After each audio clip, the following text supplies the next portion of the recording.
love it and I hate it at the same time. You and I drinking poison from the same vine. Oh, this isn't the Brock Cody montage? Right. Hey guys, it's been a long freaking time. I think it's been a year, over a year maybe. Sorry about that. I haven't been busy. I had a lot of shit going on, and then this kind of took a back burner, and I'm very specific about what I want to put out. So I wanted to wait until the reno was done in here, which it's not, by the way. I know you're asking, where the hell is all your other wrestling shit? There we go. It's in boxes, because this is not finished. But we should all thank Jeremy for this wallpaper, so we don't have to look at that dingy yellow wall anymore. It was like that when we moved in. Don't come for me. Don't. Also, my demon sweatshirt has seen better days. It looks better on camera than it looks in real life. It's really worn out. I tried to find another one online, but they're super expensive. Anyways, what have you guys been up to? Again, like I said, I haven't been up to much, except for I've got some new storage stuff coming to put back here. I'm really excited. That'll be up in the next day or two, but I wanted to get this video out because it's SummerSlam, baby. SummerSlam just happened, and so much has happened since I've been gone. There's no way I would be able to cover it all, so we're going to talk about SummerSlam today, okay? And you think, oh, Olivia, you haven't made a video in a year. There's no way that you're ready. Well, bitch, guess what? I wrote notes on the whole pay-per-view, PLE, whatever the you want to call it. I am ready.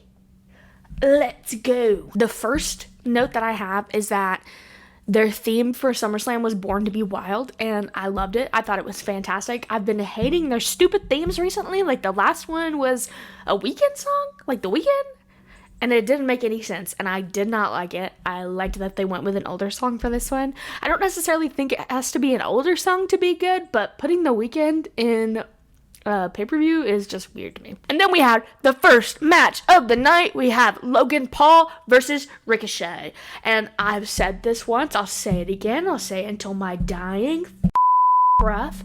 Ricochet and Finn Balor are the best wrestlers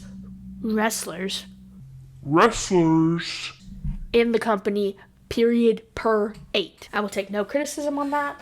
That is my opinion. And it is correct. The match was amazing. Jeremy turned to me at some point during this match and said, this is going to be the match of the night. And I was like, no, it's not. There's a billion other matches. To me, it was. It was the match of the night. Everything else was kind of disappointing, except for the Battle Royal, but we'll talk about that later. So they had this period of time where they were both just doing flippy shit, and it was awesome. I love cruiserweight style wrestling, high flying, acrobatic style wrestling. Logan's standing moonsault was super impressive. He's just impressive in general. I hope he doesn't get discouraged, because he's talked before about how using his real name is a little hard to be a heel, because it's not a gimmick, it's actually him. He's really good. I don't like him as a person, but he's good. So I just hope that, it doesn't discourage him from continuing on with the company. Michael Cole tried to say elbow, and he said, hit him with the El Biba, and it made me laugh so hard. It took me a second to realize what he said, and then it made me think of when John Travolta said Adele Dazeem instead of I forgot her name. Idina Menzel. Is that her name? Ricochet is so underrated as a talent, but nobody will hear me out on that one. Yeah, cool, he had a tag team with Braun Strowman earlier this year. Big guy, little guy, woo, whatever. Give him back the IC title. Let Gunther finish, breaking the record, of course, but give him back the IC title. Give him the United States Championship. I don't care. Give him something. This dude has been busting his ass, and he's so good. Oh. Countered by Paul, second rope moonsault tornado DDT reversal. Sick. And then Logan does this long-ass springboard. It's just insanely impressive. He's really tall, and you don't see a lot of super tall people doing that. Well, at least I feel like he's really tall. He might not be tall at all. So to me, it was impressive, because he went a long way. And then the end happened. It was a fantastic match, and then somebody slipped brass knuckles onto Logan's knuckles, and he punched Ricochet, which I felt kind of meh about, okay, because you want to establish Logan as a heel, but like as a valid competitor, because he's so good, right? Like you want him to be valid. I understand the whole heel point. It just felt like cheap heat, you know? Like anybody could have done the breast knocks. So I don't know how I felt about that. It was kind of boring. And then Michael Cole, the angel that he is, finishes the match saying, that was a great matchup, but the ending sucked. Real Michael Cole. Real. So real. Next we have the first of 4 main events. Bitch, they're second on the card. Just because you say it's a main event doesn't make it the main event. Anyways, it's Cody versus Brock time, bitch. It's like the 3rd time they're doing this, and it's not like they met once before years ago and then they're doing it again and then they wait a couple years. No, it's been like 3 times in a row at PLE, pay-per-view, whatever you want to call it, that they've been doing this. At this point, it feels like Baron Corbin and Madcap Moss and Drew McIntyre a couple years ago. I was like, I'm ready to give up. I don't ever want to watch anything again. I would rather singe my eyeball. I said I liked Cody's George Washington coat. And then here I say, counting all the LA Knight shirts in the crowd, I'm an LA Knight stan. I love LA Knight. If you don't like LA Knight, it's probably because you're trying to be a hipster and not be a part of the crowd, but he's amazing and you should hop on that. I have no shame. He's a fantastic talker. I said, Brock's little braid is swinging, LOL. And then so Brock Lesnar, like, bends down at one point, and I see a tattoo, like, really low on his back, like, right above his butt crack. So I said, what does Brock's butt crack tat say? Because I really want to know. And then Brock starts swinging Cody around. This whole match was literally Brock just being like, get out. And then Cody would go out, and he'd be like, oh, I'm so tired, I can't do this. And then he'd get in, and then Brock would throw him out again, and he'd be like, oh my god, my body hurts. And Brock would be like, get out, bitch. And Cody would be like, oh my god, I'm gonna keep going. Pinning Cody looked wrong. I don't know what it was. It just looked like awkward and weird. And then during the match, Brock just like kept yelling stuff at Cody, but it sounded so goofy. Like I couldn't understand what Brock was saying, so it just made me laugh. And what a main event. Cody looks like a rag doll. And then I said, I hate this stupid match, if you can even call it that. I said, ha ha ha ha, he ripped off the padding on the turnbuckle, but I see where this is going. Which I did. But I also thought it looked really funny because it kind of looked like an accident, which I guess is what they're trying to imply. I don't know. It looked like he didn't do it on purpose, and he looked really surprised that he got it off. Said, I swear to God, if Cody gets out of this ring one more time, which he probably did, and somebody said, oh, Dakota! Exactly like that. Dakota! And then I said, Brock looks like a Teletubby with his braid sticking up, because he did. I don't like the crossroads. I don't know, I just think it looks dumb. That's obviously just my opinion, so don't yell at me, you Cody Rhodes stans. I'm not a Cody Rhodes stan. I think he's good. So, and then Brock completely ripped his fucking shorts. They're like completely torn in the front. He didn't even give a fuck though. Like, who's gonna say something to Brock Lesnar? Who's gonna go up to Brock Lesnar and be like, yo, I almost saw your dick, dude? No one. Anyways, the end was predictable. Could have seen it from a mile away. But I did really like Brock raising Cody's hand and giving him a hug. I thought it was super adorable. Up next, we have the Battle Royal. Foreshadowing, there was a ton of people in the ring, okay? Like, a ton. You could hardly even see who was in there. LA Knight, heart, little face. I saw Ciampa in there, so I'm so glad he's back. Hopefully he gets a good push. And then MVP announced Omos, and I'm like, I swear to God, if Omos wins this Battle Royal, I'm gonna lose my mind. I know Omos is a really nice guy, but, like, they're gonna have to stop pushing him the way they're pushing him. To me, you just don't need that many big guys who can't really move around the ring. It's like having the Great Khali, which Omos moves better, don't get me wrong. It was embarrassing to watch Great Khali do anything, because he could barely move. And I feel that way about Omos, just in the way that, like, he's limited in what he can do because he's so big. And then I saw Otis and Chad, my besties. I love Alpha Academy. I would do anything for Alpha Academy. And on the Raw after SummerSlam, Chad Gable won a fatal 4-way to fight for the Intercontinental Championship. And I know he's not going to get it. I know they're going to get Gunther to break the record. But I love Chad Gable and I love Otis. And they deserve the biggest push of all time. They're so amazing. And then I saw Boogs. And then immediately after I saw Boogs, he got thrown out of the ring. So, hey, bye, Boogs. Shinsuke Nakamura looked like he was cosplaying Becky Lynch from Crown Jewel. Omos picked up 2 fully grown men at the same time on different arms, which was really impressive. The entire time the crowd was cheering for LA Knight. It was so sick. You could just feel the suspense. You were like, they have been burying him and burying him and burying him. He's been losing every single match. And I feel like people's toes were curling. They were like, if he doesn't get this, I Swear to God. And Bronson Reed was killing it in there. I haven't seen enough of him. I don't watch NXT. Really like the matches I have seen that he's been in, like the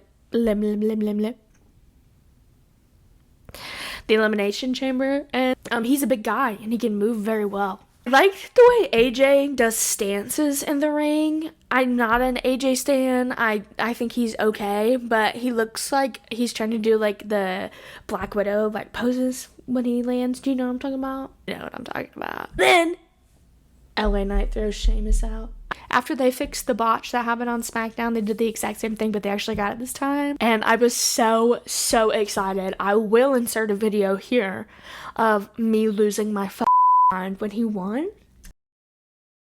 And I'm not playing with you. If LA Knight doesn't win, I'm gonna piss in my little pants right now. I'm so scared.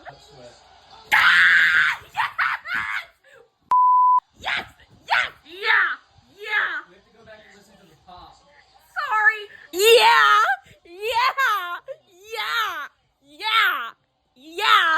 Now push him, because this doesn't mean anything. And up next we have Ronda Rousey versus Shayna Baszler. Shayna had a dope outfit on, but I'm not going to lie to you, this was the bathroom break match for me. I know that they're 2 tough-ass women, right? And I fully believe that they can and would beat the shit out of each other. But it was boring. Ronda had a great, like, jumping knee. And that was super sick. And she actually also, like, hit Shayna in the eyeball. Shayna's got, like, a black eye right now. It's all swelled shut. She looks like this. Maybe not doing that face. Let me just redo my notes. So boring. How are they booing from the bathroom? I can't finish this. I did not finish it. And I skipped to the end. And I watched Shayna beat Ronda Rousey. Oh, I need to mention that it was like MMA rules and Ronda tapped out and this is probably like Ronda's last match. Whatever. I'm glad she was able to go out on her terms. Just checking to make sure there wasn't a spider up there. I'm glad she was able to go out on her terms, but just not him. Next we have Gunther versus Drew. Is it Gunther or Gunther? I don't know. I'm just gonna call him G because, you know, before this match even started, I was like, I am so glad that they are pushing the Intercontinental title the way it deserves, because the Intercontinental title is like synonymously known as the workman's title, and it's true. Like, some of the best wrestlers in the entire world have held the Intercontinental Championship, and some of them didn't make it to hold like the WWE Championship. But the Intercontinental title is like the workhorse title. Like, I'm putting in the work. And I feel like that got lost in translation for a long time. So I'm really glad that they have people like G and Drew in there to make it seem like so serious. And you have people like Sheamus and Drew both, who are both vying for that title, who have both won championships that are like beyond the Intercontinental title, and they're vying for that one, and it just makes it feel important. That doesn't mean that I don't want Drew to be in the main event scene, because I still think that he could absolutely pull it off. It just means that I'm really happy that they're making it a big deal. I predicted that G was going to retain and he's going to break the record, and I still stand by that, because guess what? He won, and there's no way they're going to have Honky Tonk Man still have the record for the Intercontinental title when they have G.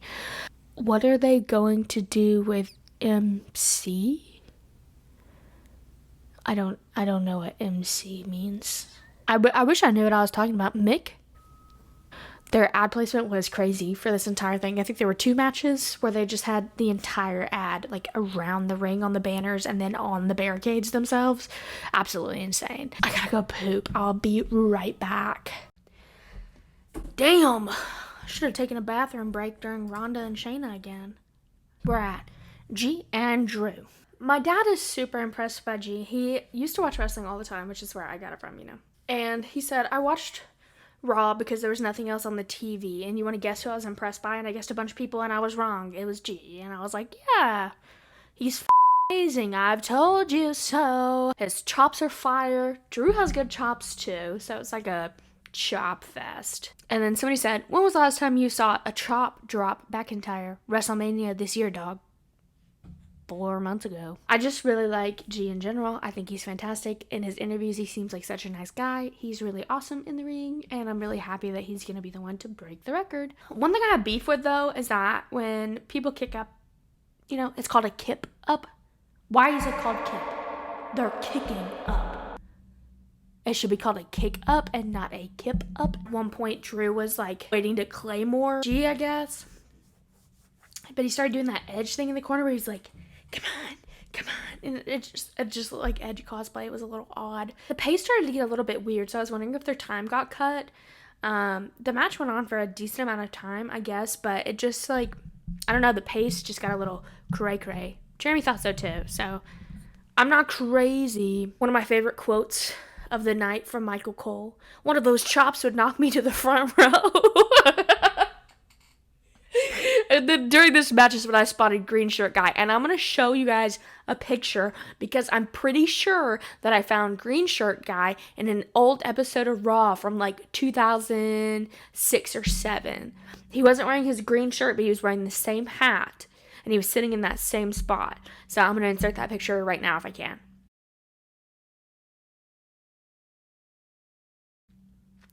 And you tell me that you don't think that that is Green Shirt Guy.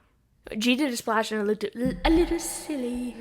And obviously we knew he was going to win because he's obviously going to break the Honky Tonk Man's record. We have Seth versus Finn, and I don't even want to talk about it, honestly. This is another one of the ones that they've done over and over and over again, and they have a great storyline with the whole 7 years ago, Seth injured Finn, and, you know, the Universal Championship, stuff like that. Yeah, whatever. You're making Finn look so not credible by making him lose all the time. I wanted Finn to win so bad. I loved Seth's outfit this day. I loved his pants, and I liked that he wore that jacket. I do like the mind game version of Seth Rollins, you know what I mean? This is my opinion. And a lot of you guys probably won't like this one, but I don't care because it's my opinion. Finn is a way better wrestler than Seth. Seth just has more charisma than Finn. And I stand by that. I'll die on that hill. And again, I just reiterate that I hate that there's so many rematches from the last pay-per-view card. Like, I get it. Finn did an awesome side Russian leg sweep, and I spotted Green Shirt Guy again, and he was smiling during the match. And I was like, yeah, Green Shirt Guy, you tell him what's up. Seth held Finn by the beard at one point, which I thought was just, like, silly and goofy and a little odd. Yeah, would that hurt? Probably. But is that weird? Yes. Falcon Arrow was nice. Tried to buckle bomb. Was hoping for this. Great super kick. Seth pulled Balor up, which was super impressive. Seth did a great splash. Roll through and a stomp, A+. And then you have Damian Priest coming out. And you're like, oh my god, is he gonna cash in? Listen, no spoilers, but I was like, there's definitely gonna be a cash in. There's no way. This night, I didn't know if it's gonna be Damian or Io, but I knew that somebody was gonna cash in. So Damian comes out with his thing. And at first I thought that Damian was trying to distract Finn, but I don't think that was the case. I think Damian was trying to help Finn. And Finn was like, what the fuck? This is my chance, ho. Balor did a pedigree on Seth, and it was a dope pedigree. He like bounced up from the mat with his knees, and it was super sick. It wasn't like Triple H level, obviously, but neither is Seth's. It was really good. Then in the end, Damian is standing up like on the side of the ring, and he pushes Finn out of the way so that Seth hits Damian and not Finn, which is just drama. So melodramatic. I love it. I'm also going to be honest here.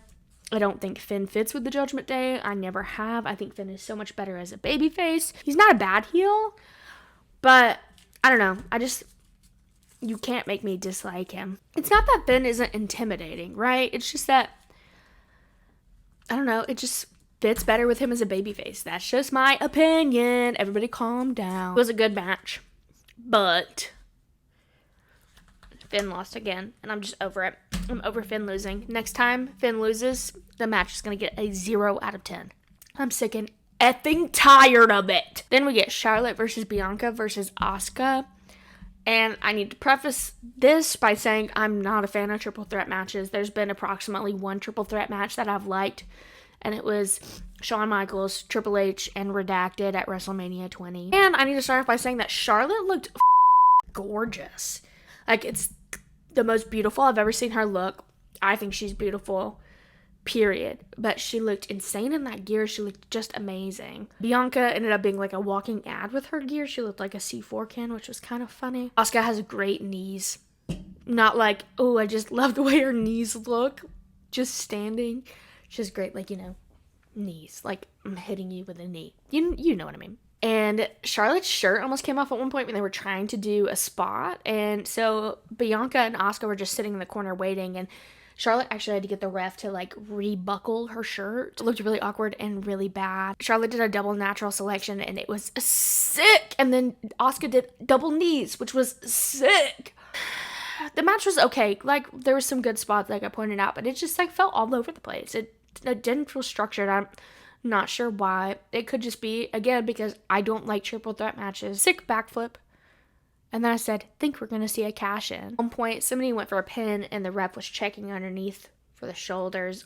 No, it was a submission, and the ref was checking the shoulders to make sure they weren't on the mat. And I really like that. I feel like a lot of refereeing these days isn't really, like, paying attention to the legitimacy of pins and stuff. There's a lot of situations where, like, people's shoulders have been up, or, like, it just wasn't a valid pin and it got counted, or it was a valid pin and it didn't get counted. So I really liked seeing that. 450 splash was crazy. Somebody's eyelash came off. I'm assuming it was Charlotte's because it was on her arm, and it made me giggle because, like, her arm had eyelashes. Jeremy said that Bianca switched her knees, like her injured knee, because, Bianca gets hurt during the match. She's like, ow, ooh, my knee hurts. Jamie said she switched them. I didn't see her, like, switching her knees because it was, like, a kayfabe thing, obviously. But, like, I didn't see her switch her knees. Jeremy said that she did, though, so maybe she switched her knees. I don't know. She sold it really well, though. She looked like she was about to cry, so I thought it was pretty legit. And then Bianca does this, like, splash onto Charlotte while Charlotte's doing the figure 8 on Asuka, and it was just sick, dog. Like, trying to pin somebody while they're in a submission is sick and insane and crazy. That was one of the coolest spots of the night. Bianca won the match. She was the new women's champion for like 45 seconds before Io's music hit. Then they come to the ring and they knock Charlotte and Asuka. And Io hits Bianca in the head with the briefcase, which just doesn't make any sense because you shouldn't be able to do that and then do a match. Whatever.